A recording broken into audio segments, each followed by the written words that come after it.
Bienvenue chers spectateurs sur notre chaîne YouTube.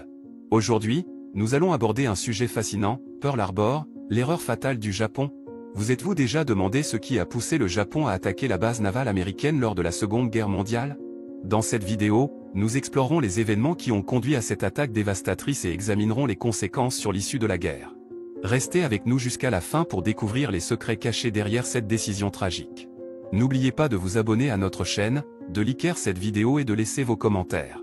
C'est grâce à votre soutien que nous pouvons continuer à vous proposer du contenu intéressant. Alors, commençons. Pearl Harbor, l'erreur fatale du Japon. Nous sommes en décembre 1941, une époque où le monde était plongé dans le chaos de la Seconde Guerre mondiale. La scène était prête pour un événement qui allait changer le cours de l'histoire, l'attaque surprise de Pearl Harbor par les forces japonaises. Mais pourquoi le Japon a-t-il commis cette erreur fatale?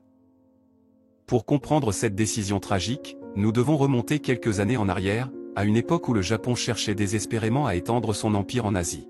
Dans les années 1930, le pays était confronté à des problèmes économiques et politiques internes, et la solution qu'il a choisie était l'expansionnisme agressif.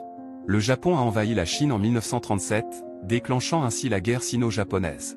Cette guerre a été brutale et a entraîné de nombreuses atrocités, mais elle a également mis en lumière les limites de l'armée japonaise.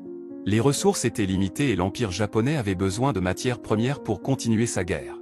C'est dans ce contexte que le Japon a commencé à considérer les États-Unis comme un obstacle à ses ambitions. Les États-Unis étaient une puissance mondiale en pleine expansion, avec une économie en plein essor et des ressources considérables. Le Japon voyait en eux une menace potentielle à son expansionnisme en Asie. Le Japon avait plusieurs options pour faire face à cette menace. Ils auraient pu choisir la diplomatie et négocier avec les États-Unis, mais cela aurait pu prendre du temps et ne garantissait pas un résultat favorable. Une autre option aurait été de se tourner vers d'autres régions riches en ressources, mais cela aurait également été risqué et aurait pu entraîner des conflits supplémentaires. Finalement, la haute hiérarchie militaire japonaise a décidé qu'une attaque surprise sur la flotte américaine à Pearl Harbor serait la meilleure option.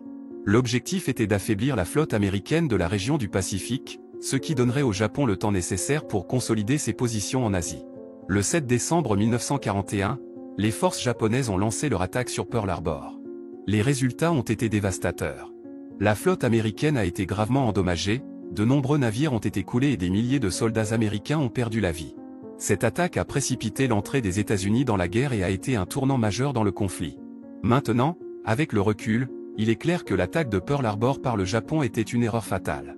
Les États-Unis ont finalement mis en œuvre leur puissance économique et militaire pour vaincre le Japon et mettre fin à la guerre. De plus, cette attaque a également conduit à la participation d'autres grandes puissances, comme l'Union soviétique, dans le conflit. En conclusion, l'attaque surprise de Pearl Harbor par le Japon était une erreur fatale qui a changé le cours de l'histoire. Bien que le Japon ait espéré affaiblir les États-Unis et étendre son empire en Asie, cela a finalement conduit à sa propre destruction. Une décision précipitée qui a entraîné des conséquences tragiques pour le Japon et le monde entier.